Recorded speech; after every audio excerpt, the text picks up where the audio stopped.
Hello, I'm feeling a little sick right now, so my voice may be scratchy, and I apologize for that. But my name is Aaron Mason, and I know all about marijuana. Specifically, I know about how marijuana legalization would positively impact America.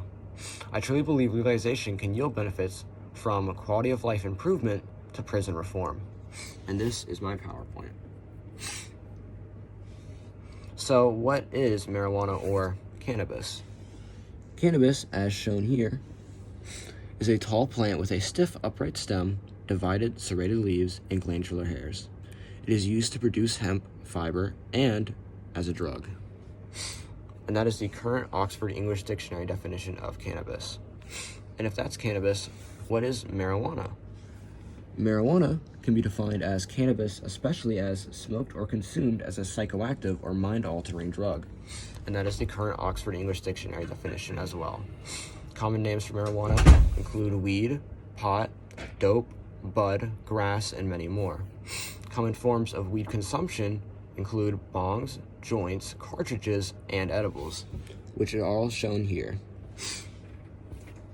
So what is marijuana's controversy in the United States? It all starts with the war on drugs.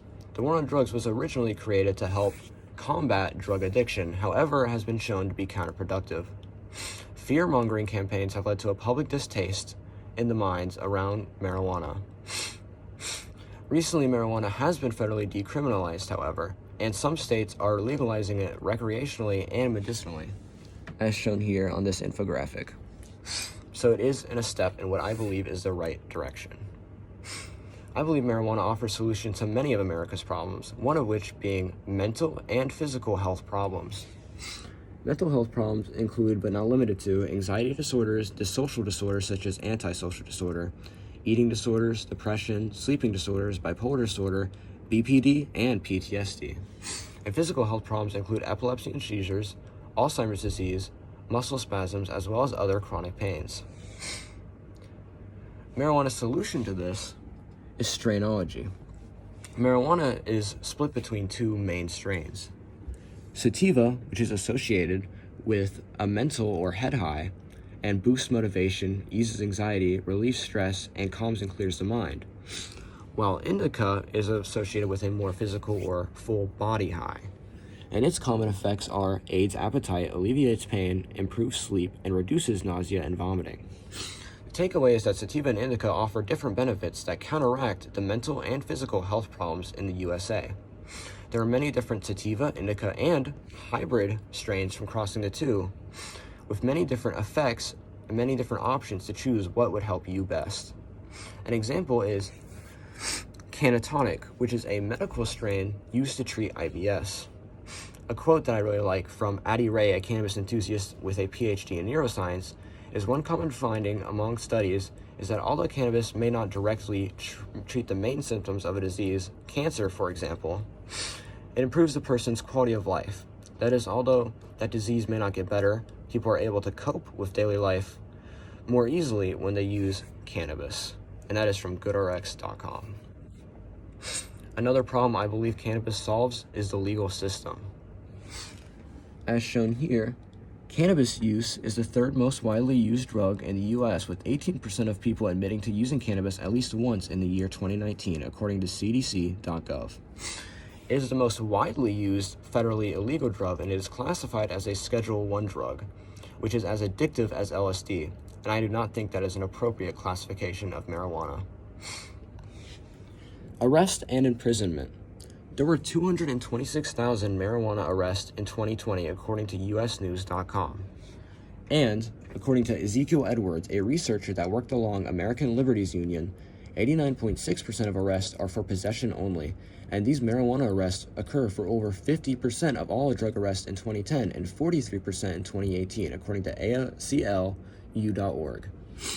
Roughly 40,000 people are incarcerated for marijuana possession in the United States currently, according to the lastprisonerproject.org. This is an extremely high number. Not to mention, it is not equal.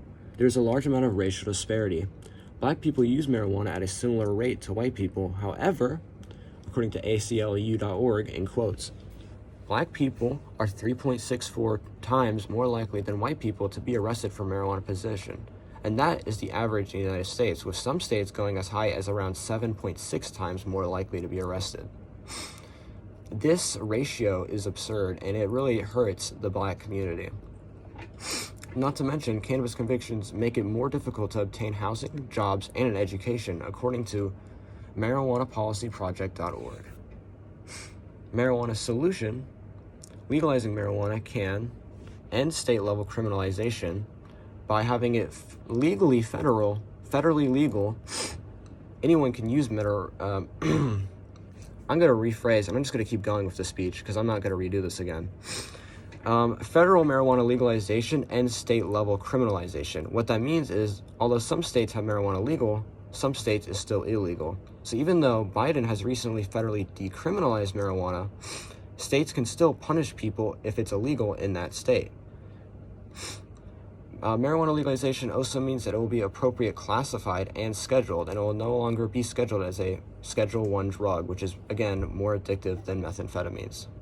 This offers prison reform and takes stress off of the Black community as well. All seen here.